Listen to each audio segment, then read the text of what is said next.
Hello, or should I say, Marvel time.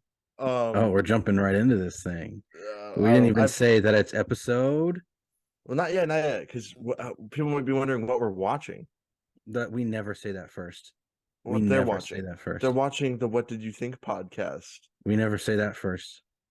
Yes, we do. We You're always say the "What flipping Did You Think" you're flipping podcast. everything on its head.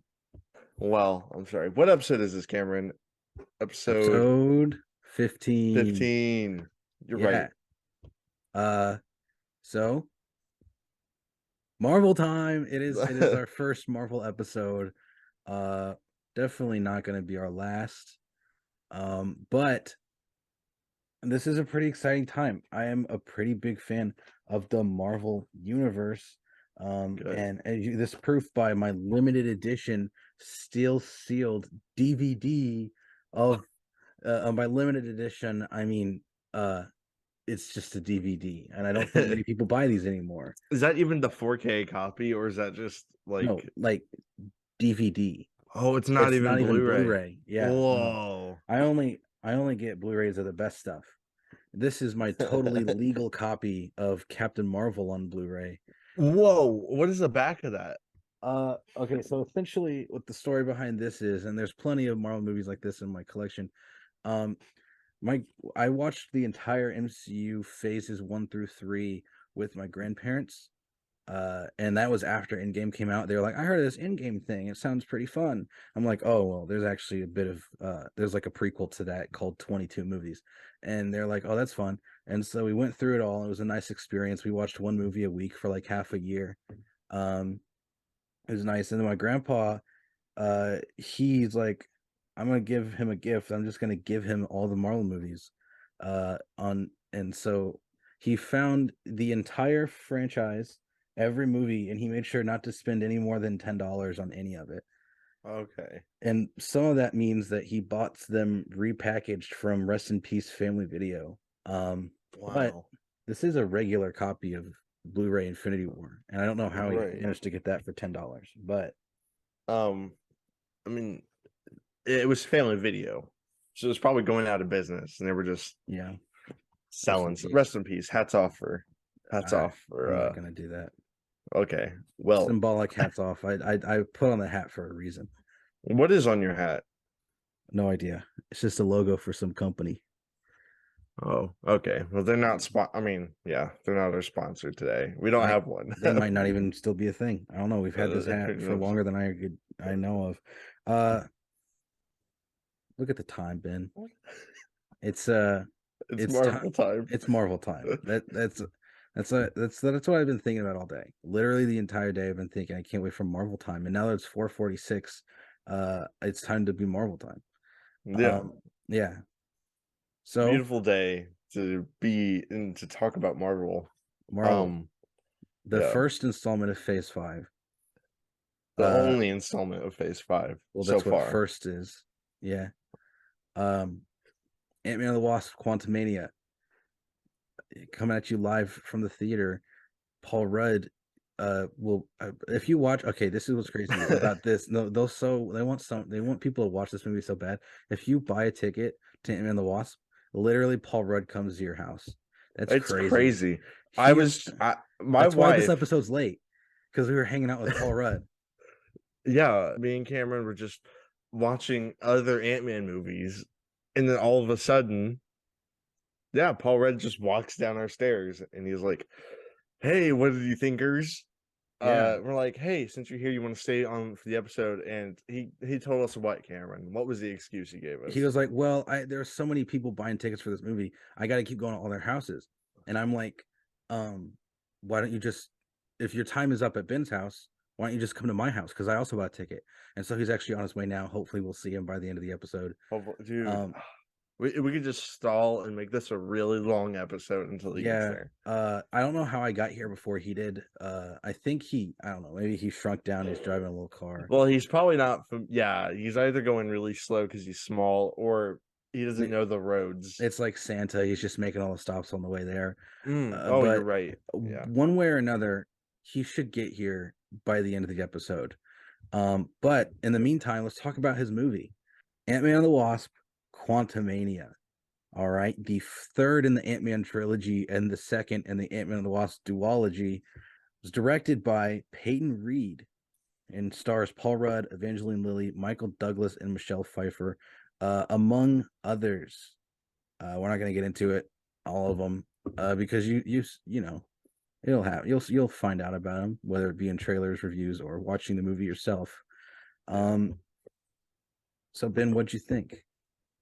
Well, ever since the first Ant-Man movie came out, we've been getting requests upon requests on to start a podcast about movies and to do an episode on this movie that came out.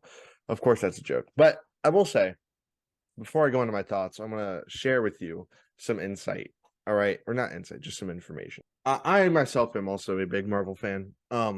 Though, unfortunately, certain, a lot of recent Marvel installments haven't necessarily been good, in my opinion, and maybe others agree.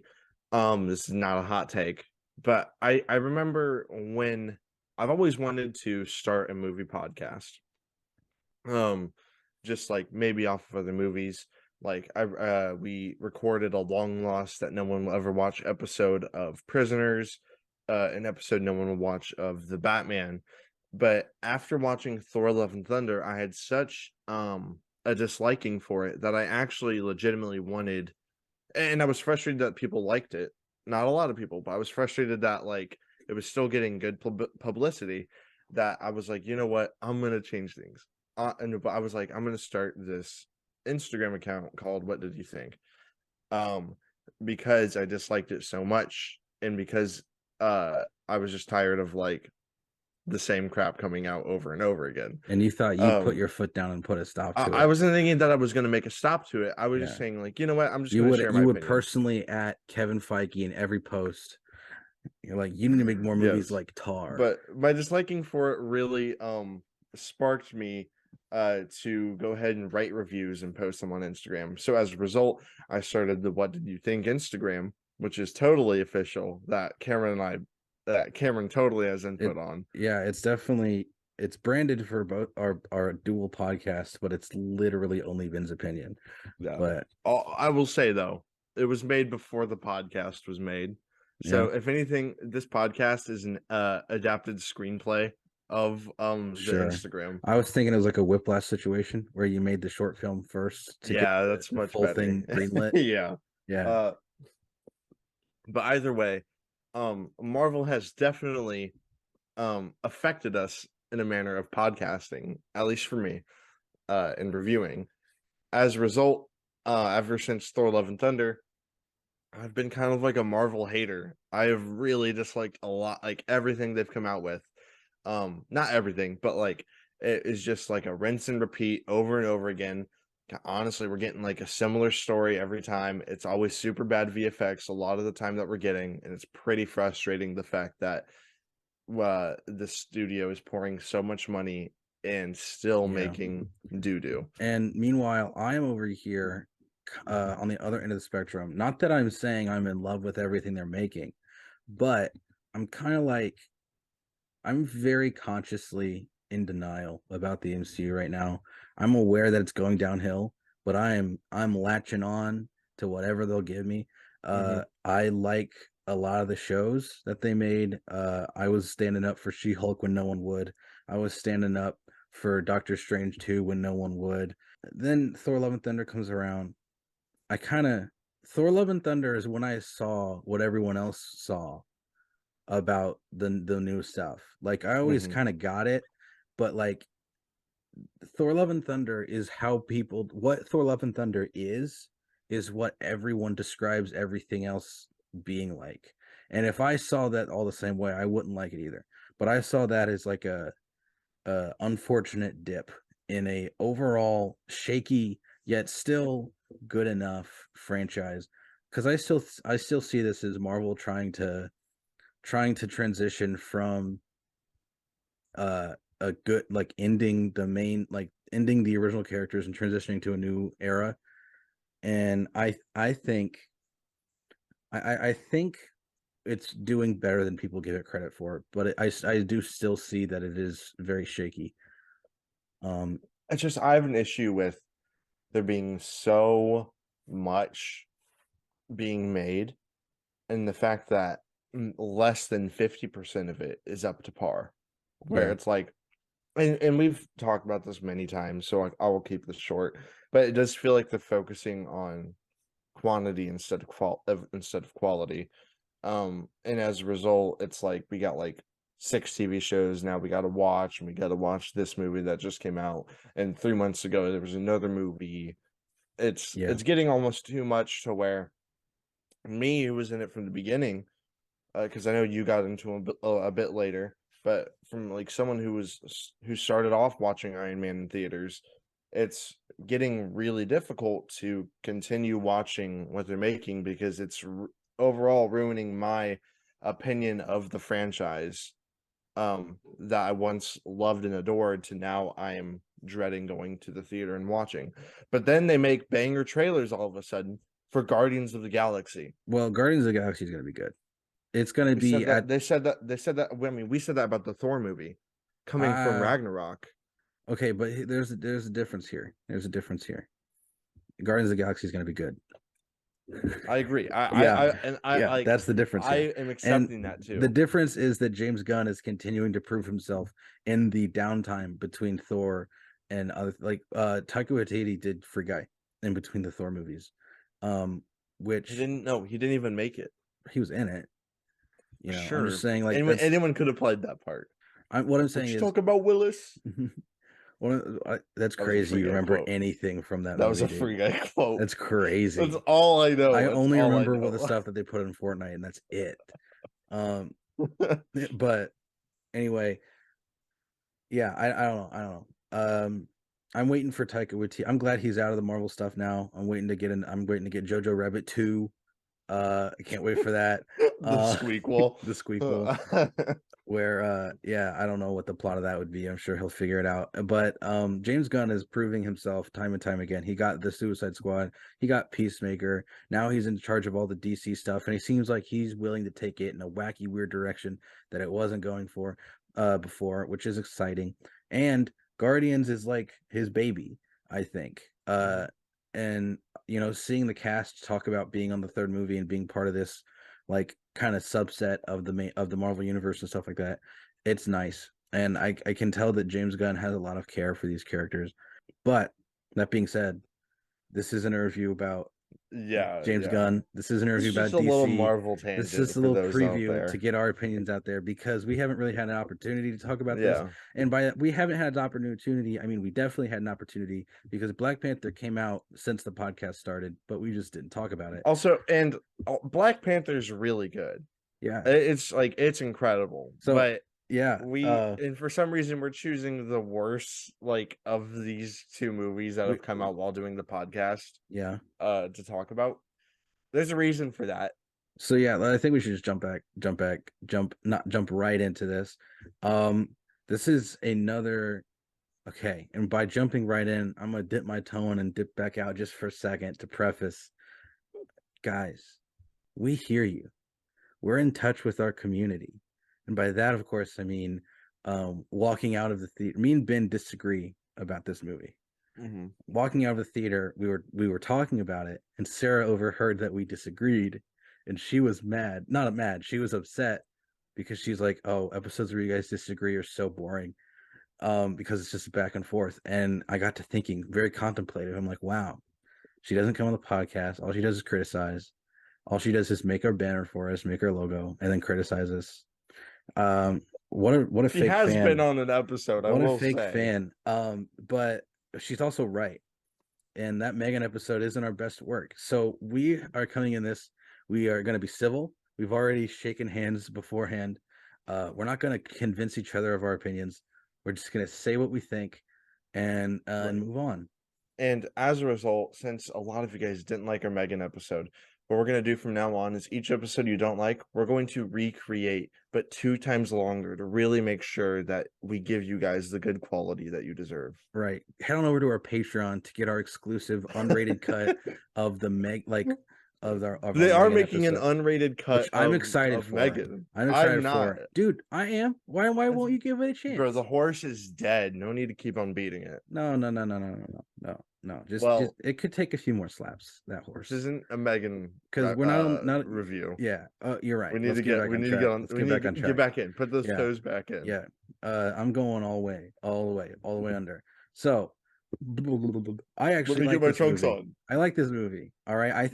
I see this as especially this in combination with some of the comments Kevin Feige has made recently about where he wants to take the MCU going forward, and that he recognizes some of the faults and some of the problems with having an overabundance of content, is that this seems like a step in the right direction, because this is the first time I've come out of a Marvel thing recently, ignoring Black Panther, where I've been like, you know what? Not only does this seem important, I have more things I like about it. I feel the less of a need to come to its defense, because I think it speaks for itself. And to come to find out, I'm actually in the minority here. I think this is getting a lot of bad press, but I see this as a step in the right direction. It's right after you hit your lowest point, you come back up. You know, you're still going to be pretty low, but you're on a rising trajectory, and I'm excited to see what we get in the future. And I want to hear, Ben, you think differently, and tell me about that. Well, to quote Sing and Matthew McConaughey, right, the best part about hitting rock bottom mm-hmm. is the only you can only go up. Yeah. Delivery needs some work, but I still got to see Sing too. I think they're still on rock bottom here. Like I said, this is not going to be a debate. We might say a few things that we disagree with, but we're not going to try to convince the other person, because I mean, if you can't tell from our Megan episode, that is impossible. Apparently, right. We just can't reach a neutral ground. Yeah, but with this, you're looking at this from a long-term perspective on like, oh, this can benefit the MCU really well, and this can help it out a lot. Whereas I'm not looking at it on an installment of an MCU. I'm looking on it as a movie that is 2.5 hours or however long it is. But I just think as a movie, it's just not good. And I think it struggles with what all of these recent Marvel movies have been struggling with. Just a lousy plot, pretty awful writing in general, same with dialogue, and some goofy VFX. Yeah. You're wrong. Thank you, guys. This has been no, but here's I would like to explain, unless you want to go. Well, I kind of wanted to comment on it, but if you have more to say, by all means. No, go ahead. Okay.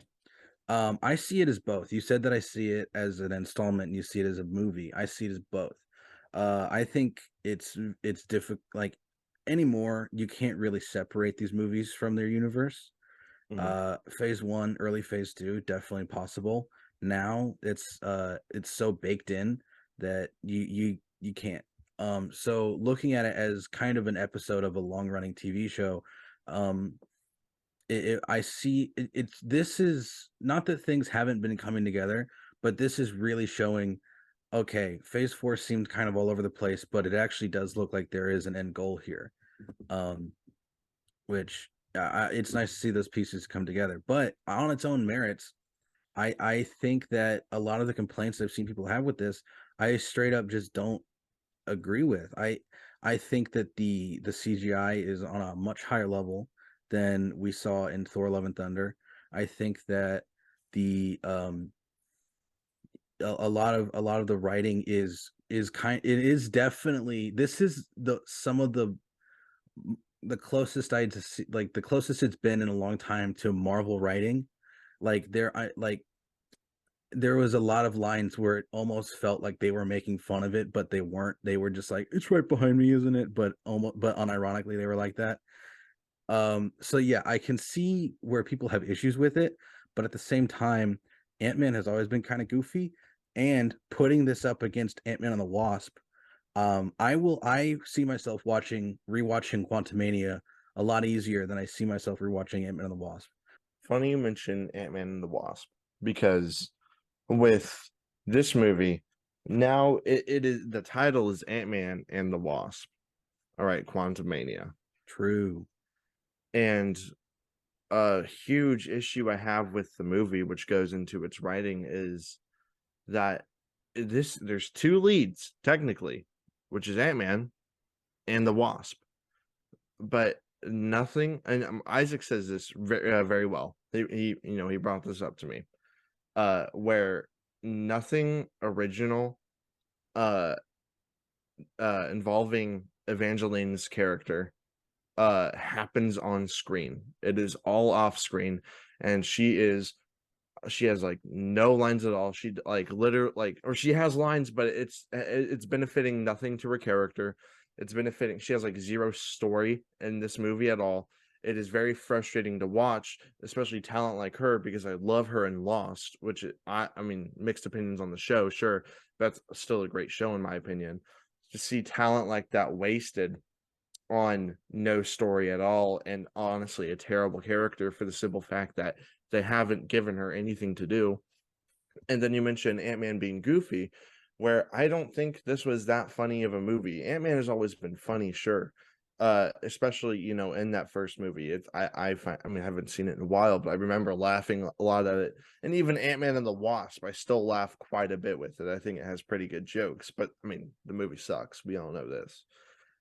Whereas with this, I felt like, which I get, he's maturing, because this whole movie he's trying to go from being this hothead, almost narcissist guy, to being more of a father and more humble and more supportive. So I get that he's maturing in the movie, sure. But I just think a lot of these jokes weren't hitting for me. And yeah, like you said, there was a lot of Marvel jokes, but I just think that this lacked in the humor a lot as well for it being a Marvel movie. So I can see that. From my perspective, I audibly laughed a lot in this, and I think here's where the main thing comes for me. I am getting from this what I'm expecting to get from this, which is a few good laughs, some nice looking action scenes. I'm not here for stakes. I'm not here for like a dissection of the human mind or anything like that. So if I come here with the popcorn movie expectations it's going to be, I'm satisfied with it. And I when I say I like this movie, that's true. I'm not lying. I do like this movie, but I'm not like in love with it or anything, which I think is the problem, because anymore nowadays on the internet and all you kids on there, it's like you have to be absolutely in love with something or you have to absolutely despise it. And I can look past this movie's faults enough to have a good time with it. Yeah, I agree. The Wasp has never done anything on the screen ever that matters. That's a problem. I would love to see the Wasp do more stuff, because essentially she kind of has the War Machine dilemma, where she is just the main hero but cooler in terms of their power set, but they have less to do. And so uh here's where the problem comes. They spent a lot of time making Scott a very interesting character. He has like a family dynamic. He has all the stuff. He has like his whole thing going on with, he's a thief, but he's a superhero, and he's also like an underdog Avenger and stuff like that. Um, but they forgot to do that same level of character development for anyone else. And so the parts of the story where Scott Lang is doing his thing with his daughter, it's really cool, and like those parts of the movie were good. And then the other parts of the movie where it's the Pims, they don't have enough character amongst the three of them to even really amount as one person. And the issue with that too is that all three of those characters are in their own subplot, Mm-hmm. and that subplot is so weak. It's Yeah. so weak for me. And that brings up to where the worst characters are the Pims, in my Mm-hmm. opinion. Think Mama Pim, is infuriating. She's And terrible. she falls into a trope of like she'll say something very vague and ambiguous, following it up with something else that's also very vague. Like, for instance, she goes like, "Oh, that's for poops and giggles." I'll just say like, "Oh, that's the barn door." They're like, "Oh, what's the barn door?" Something not so good. And she says that like 6 different times. And first of The all, whole if movie you're in a starts because of how stupid she is. if there's a life and death situation, why aren't you speaking up about it? Like, why Right. are you just willingly letting your family go more and more into this? It's so dumb. Hey, And I then made contact to the quantum realm. Oh, you shouldn't do that. Oh, why not? You shouldn't do that. You shouldn't do that. You shouldn't do that. And then she like smacks it and they all get teleported. Like, just let the person ugh. who invented it turn it off and then explain to them what's going on. And then Hank Pym probably got like 3 pages for a script, and every single word is "I like ants." Mm-hmm. He says that over and over again. And each time he said that, I was thinking of the promo that they did for the first Ant-Man, where it's Paul Ants. Rudd, Ants. which is hilarious. That's Yeah. funny. And I know that was meant as a joke, but I just found it really stupid because why is this guy just joking? Like, I don't know. Yeah. Like I said, my issue is the writing here and its dialogue in general. Because like, it's just bad idea of having your 3 worst characters. First of all, characters that shouldn't be bad. And then second of all, having them in their own subplot. And that Right. subplot is made just for jokes. That whole subplot is. There was nothing important that they do at all. Yeah. I mean, it connects the group to Kang, but that's pretty much all it does, which is important, but they don't. I don't know. It's very side plotty, and for being the reason the main characters are connected to the main antagonist, it shouldn't feel as much of a side quest as it does. Right. I'm about to say the 2 biggest hot takes I will say about this movie. Bigger than I like it. One, I have almost no problem with MODOK, and two, I think that Kang could have been is not the best part of the movie. Okay, So, so also we are in spoilers apparently. well, those are things that were in the trailer, but we might as well. Modoc? Yeah, I all right. Also, I do need to state I watch every MCU trailer once, yeah. and that's it. I did not once see like He was in it I for like 2 seconds. I saw like the original theatrical trailer in theaters. I didn't know there was another one like Yeah, hinting at Modoc. So he's on screen. really, Yeah. yeah, I had no clue. I don't watch like YouTube videos like things you Well, who missed, and MODOK then is and what he looks like under the mechanics is a spoiler, okay. but I we're think in it's the safe to spoiler go into section spoilers. after this Yeah. minor tangent. Uh, we are sponsored by Tiny Plastic Bag. Go to the store and find your tiny plastic bag today. You This may is not what it notice looks like. This was holding a I was gonna die. say you may notice his appearance in several Breaking Bad episodes. Yeah, yeah. We're just really happy to have him on the show. Mm-hmm. Um, Yeah. Him and Paul Rudd are having an exclusive interview later on our Patreon when he gets here, when Paul Rudd gets here. But let's talk about our spoilers real quick, so and we don't have a to lot more to say. no to address your hot takes, I will say, Modoc. I thought it was cringy, and I was laughing a lot at it. But for me, I was already not on board with the movie by the point that Modoc does come into play, to where Modoc's appearance made it better for me for the fact that like finally I have something to laugh at. I have Mm-hmm. something to enjoy. So I enjoyed Modoc's presence. Do I think Modoc is good in the movie? No, but he does have some solid lines, and I got the most laughs, unironic laughs, From um MODOK. from Modoc. Yeah. Whereas I have been seeing a lot of people saying that Kang is the best part of the movie. He's not. Um he doesn't give that good of a performance. It's not like incredible by any means, but it's not like it's not bad either. I'm just saying it's like a very like He fine does give performance. me Gore the God Butcher vibes in that he feels like he's in a different movie. Mm, And that Jonathan Majors is really doing everything he can with what he's given. and I think he does a great job. I'm excited to see Jonathan Majors as Kang. I think they made the right choice in that department. Those big bad villains, Jonathan Majors and Josh Brolin, both great picks. They And usually do he is pretty like good, a bulked up dude. We'll get to see him in Kang dude. Yeah, shirtless. Or I they. mean Creed 3. Whoa. Yeah. But Kang isn't the best part of this movie. Also, I'm not going to dwell on this because it's not going to mean anything to a lot of people, but they did copy and paste Kang and Michelle Pfeiffer's storyline straight out of Agents of Shield. But we'll leave that there. We'll leave that I've there. not seen Agents of Shield, That's not the but only time that post Phase 3 Marvel has copied and pasted a plot line out of Agents of Shield. But we'll leave that there. We'll leave that there, Black Widow. We'll leave it there. But anyway, all my Coulson boys know what's going on there. Anyway, so yeah, MODOK. Here's the deal with MODOK. MODOK bodes well for the future of the universe. MODOK and Man-Thing from Werewolf by Night. Those things show me that Marvel is now at a point, which is a good and a bad thing, which hopefully is gonna lean more towards a good thing, where they're less worried about delving into the weirder side of Marvel.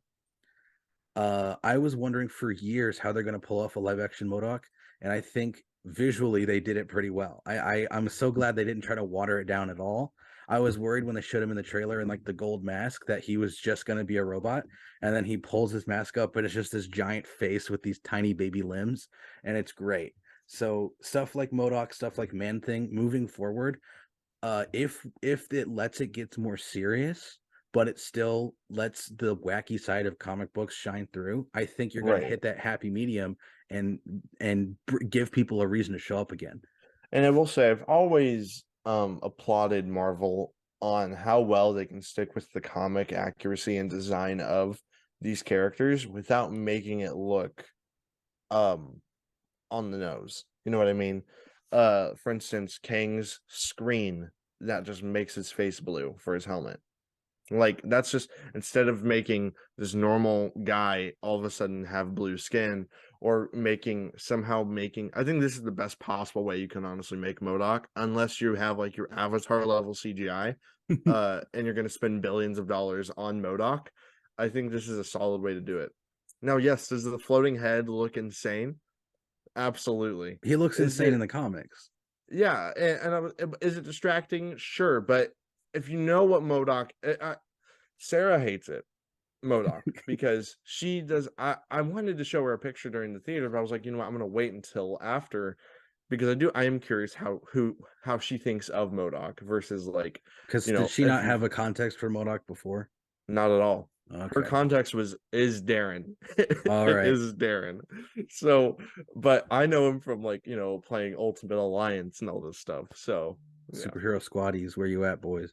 Right. Yeah. Is there more to that sentence? No, I was finished. Oh, okay. I forgot what I was gonna say. So yeah, that was a big preface to a sentence that never got finished. Rest in peace, that sentence. You were talking about Sarah's opinion of MODOK. Oh yeah, she hated it. Yeah. Okay. She hated this movie in general, and I agree with her on a majority of why she hates it. It's just a cringy movie a lot of the time. It's we both had a hard time like finding enjoyment in watching it.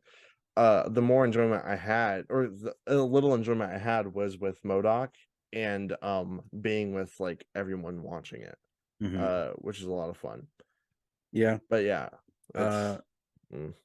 was that your summary? That's my summary. Okay, no, that's my summary. My summary. I think this bodes well for the future. I think if they get their act together a little bit more, if they start taking themselves seriously but letting it be goofy, I think Kang could be a great villain.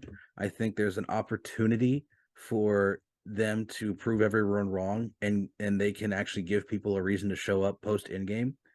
But that is going to take restraint, and it's going to take a level of patience that I don't know if Disney is willing to give.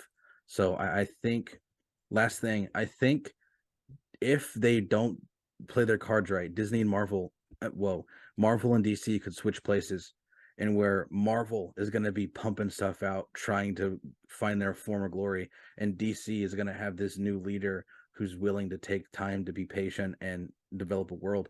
They might switch places in popular culture, and it might be cringy Marvel doing whatever they doing weird cringy stuff, and DC's where to go to find your nice superhero stuff, or maybe none of it's good, and this is like, I don't know, a bad sign moving forward. Who knows? But that's pretty much all I have to say about that. Hey Ben, I have a question. Yes. We just finished our Ant-Man review. Why is there still Okay. half of a video left? I don't know, man. I was probably gonna just play video games. Wait, what's this? What's this? My producers? They're telling me to check the other tab. What? Oh, what's this? There's a screen recording on screen right now, and audio listeners are confused. It won't let me. Hold on, I won't look here. It won't let me leave the. Are you able to share your screen? Yeah. Let me share it. Okay. Whoa, what's going on here? Oh, what is this? Is this a wheel of Oscar nominated movies? Whoa, that is So yeah, cool. we are behind on our Oscar nomination reviews. So we didn't have a lot to say about Ant-Man and the Wasp. We realized if one of our bigger complaints of the MCU as of late has been quantity over quality, why would we put out like an hour-long review if we don't have much to say? It'd be kind of hypocritical. So we just we're gonna do our first double feature. And the second part of our double feature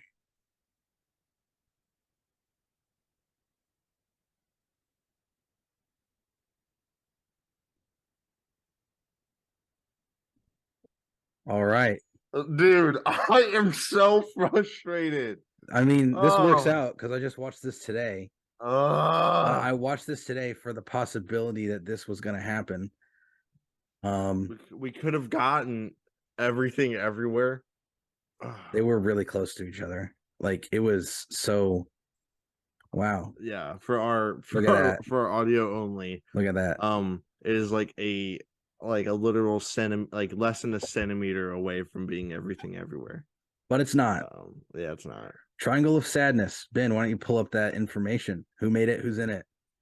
Triangle of Sadness is directed by Ruben Östlund and stars Charlbi Dean, Woody Harrelson, Harris Dickinson, Zlatko Burić, and we'll say Vicki Berlin, and I hate how IMDb categorizes the actors and actresses, and Dolly de Leon. Nice. Yeah. So Cameron, you said you just watched this today. I did just watch this today. It is fresh in my mind. Super excited to tell us how much you love it. Woo! So go ahead. Let me paint the picture. What do you think? Let me paint the picture. All right. I'm worried, Ben. I'm very scared. This is the second year in a row that I've been paying attention where there's a Don't Look Up nominated. An immensely overhyped movie with very obvious and regurgitated political themes that doesn't say anything new and just tells the audience what it wants to hear. That is like the long and short of it for me. Right. Obviously we're going to get into details, and I'm going to say, since we're short enough on time, we're not going to separate a spoiler section or not. Right. So if for some reason you do want to watch Triangle of Sadness, go ahead and watch it. Yeah. But I will say, first of all, there are movies like this every year that are nominated. So Green Book won Best Picture, by the way, just letting you know. And that's a very frustrating movie. But with Triangle of Sadness, it is one of those movies. So, like I was telling Cameron, I've not seen anything the director has made. So I told him when I told him he needs to watch this, was maybe I'm just not familiar with his style. Maybe I'm just not used to his work and how he, makes his movies, and that could be why I don't like it. But this is a very frustrating movie to watch. And thankfully, I don't say thankfully, because I am sorry you wasted your time.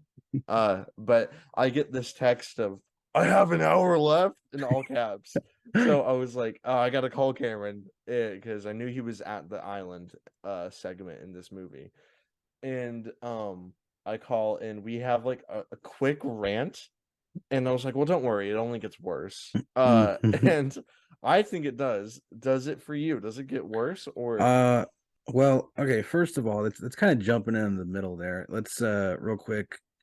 This movie is about, that's true. it's a commentary on the wealthy, and it's about um a yacht, and these people are on a yacht, and then over the course of the movie, crazy stuff happens, and rich people do crazy things, and bad stuff happens to them, and it's a commentary, and it's like, oh man, rich people are bad, but also like the people who only talk about rich people and don't really do anything about it are bad, and also like power is bad, and also like social structures are bad, and also gender roles are bad, and also society is bad, and also fashion is bad, and also like it's just like, yeah. And let's make clear first that this is not a politics podcast. All right. No, I I don't. myself have Oh yeah. very little like views when it comes to like politics, you know what I mean? And I'm not planning on sharing my views at all, probably nor Cameron. Uh we're strictly reviewing the movie. Well, I actually And brought my entire family's voting history. So starting in 1804. No. but with movies, it really comes down to I don't care if I agree with the message or not. It is like it what I care about is if it's done well, and if Mhm. it does the first of all, if it is a political movie, if it does the politics well, instead of it just saying this is bad, this is bad. Give me a good story. I don't like we were saying earlier today. Um, I like there to be a story, and within the story there is the politics versus the politics being the story. That And I don't have a problem with that, because you don't. It's kind if of it's hard. It's if hard to it's tell a done political well, if it's story. done Yeah, well, it's that's fine. With where my Vice, have you seen Vice? no. Well, okay, But never this is where mind. we agree, though. Like in the sense that I don't like. I'm not gonna come into this movie like, oh man, I hate these politics, or like, yes, I love these politics, and then that is my opinion of the movie, right? I've seen movies that I disagree with. I've seen movies that I agree with, and I can, regardless of my opinions of a political message going into a movie, if it's done poorly, it's a bad movie. The ideas brought forth in political movies are a part of a whole, and that whole is what you have to judge when you're watching it. And I think what people get caught up in is they're happy that somebody agrees with them. They're happy that there's a movie out there that's saying what they've been thinking, Right. and they become less critical. Yeah, it's like we talked about we think a movie that does this general political structure better is Parasite. Parasite. Yeah. 100,000,000% better than this. Yeah. It's but and like we said with Parasite, well, we've never said this with Parasite. This is the first time we're talking about it. Classic Uh, podcast motto about what we say about Parasite almost every right. episode. We it is for well, all right. I don't need to tell you Parasite's amazing. It is. Um, but it's like it gives us such a good story, such a great plot, and that I don't even want to say subplot, but that like the message behind it is like like yes, it's pretty obvious to tell what it is, but we're given such incredible content with this to where it's like, oh yeah, I'm into this all the way. Whereas with like Triangle of Sadness, it's like down your throat what this is about. And we're given like a really bland story. And it's just very frustrating where it's like there's no creativity going in with this to tell us the story. It is simply just saying like blah blah blah blah blah. Rich people are bad. I think a good way to frame this in terms of how politics are only part of it is like Squid Game. the political message remains the same throughout, but the quality does not. And I love the early episodes, like episodes 1 through 6 of Squid Game are some of the best television out there. What is episode 6? Marbles. Okay. Yeah. And then everything post Marbles, it just starts tumbling downhill so fast.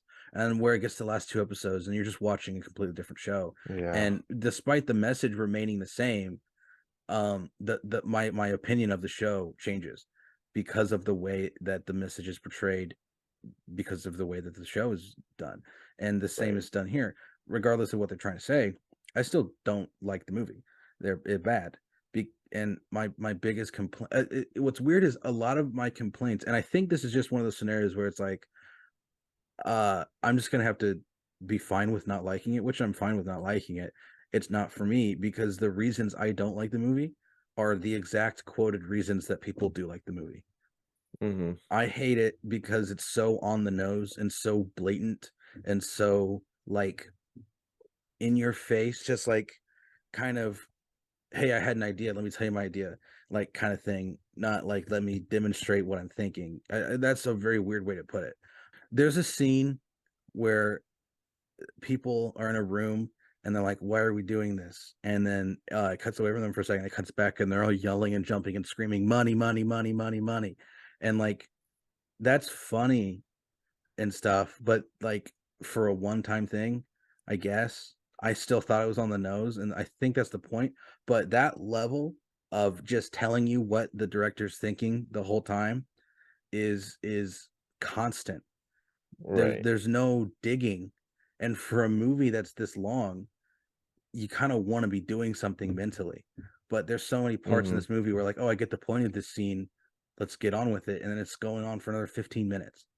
And that's a great segue to another, because I'm also really frustrated with this movie for a few different things. First of all is the runtime. Like, this movie is so long and it drags so much.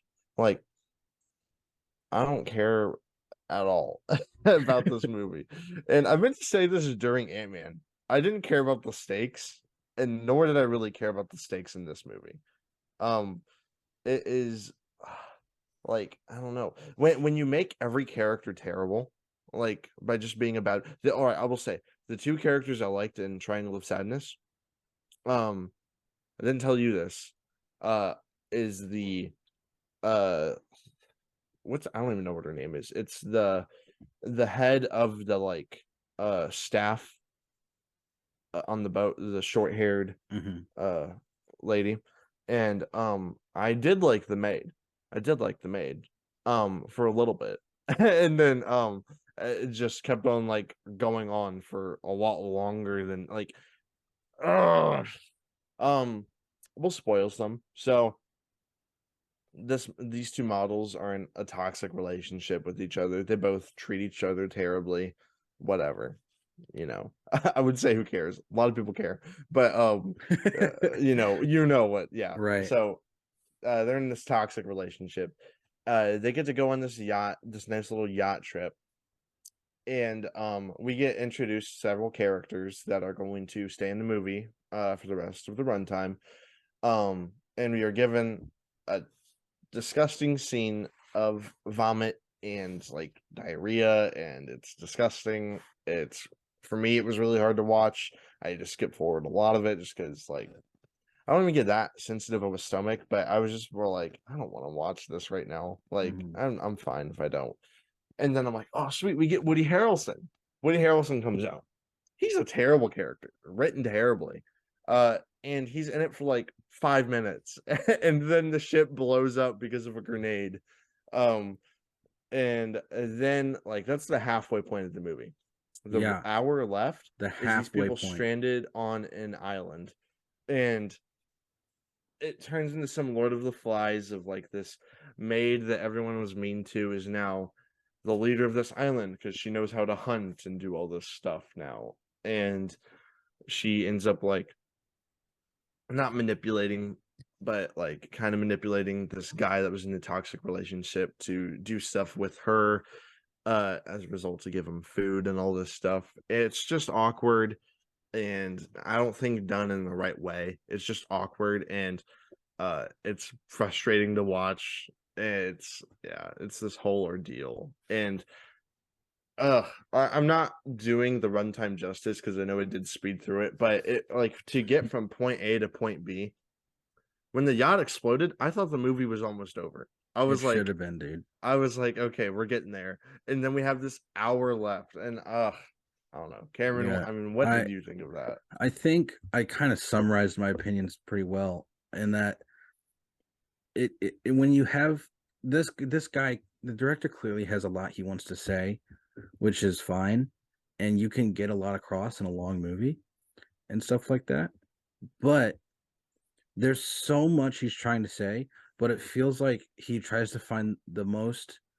It's crazy. It's the most roundabout yet the most direct way possible, and that he's just blatantly telling you what he thinks.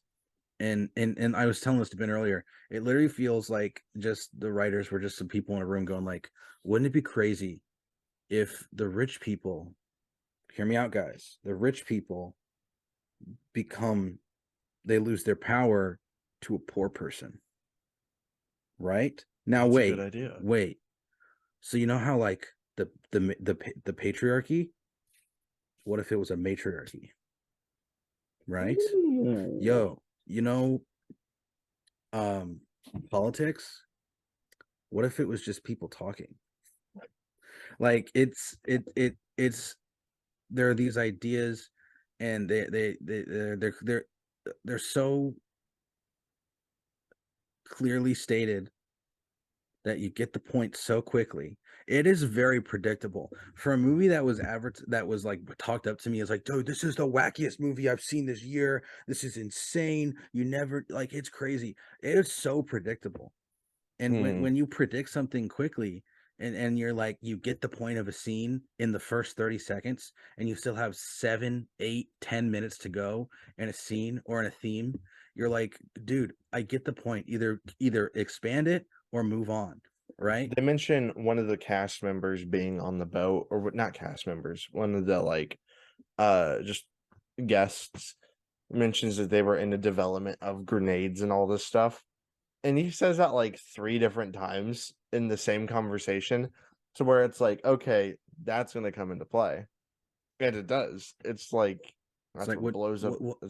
what if But the random weapons manufacturer died to his own weapon? they mentioned Triangle of Sadness one time, and to me had nothing to do with the movie. I guess I don't know. I was like, Yeah. I w- Yeah. I don't know. Here's the thing. We've been very negative so far. Sure. I was so baffled by how bad this was that I wanted to see somebody say something good about it.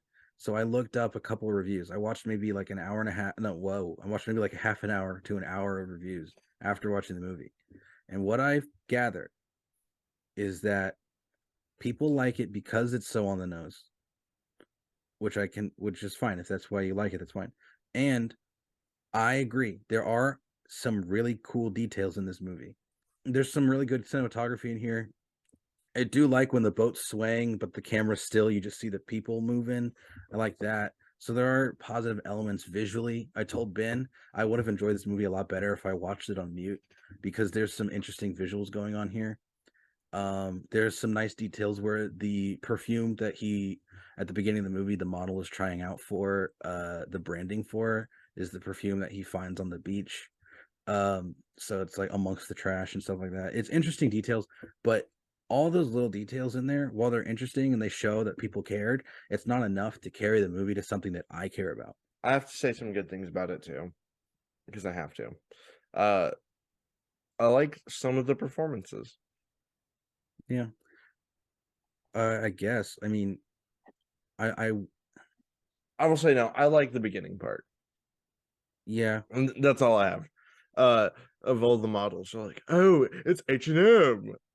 I think I think part one of this movie is like good.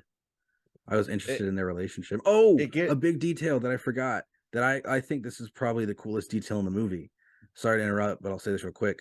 I thought it was weird at first that the girlfriend and boyfriend, who are supposed to be the main characters, kind of disappear in the middle of the movie. And the point of that is because the crew is mostly concerned about getting money and getting tipped at the end of this voyage, and the boyfriend and girlfriend are there on a free trip, so they don't have money, so the movie doesn't care about them. Interesting. Oh, That's cool. right. Positive. I still don't care about the movie. Continue. Yeah, good catch, Cameron. Good Well, it was a catch. YouTuber who caught it. Oh, okay. I never caught it. Good catch, YouTuber. What's his name? Or her name? Or their name? Yeah. I have really nothing else to say. I think the score was fine. Never noticed it, really.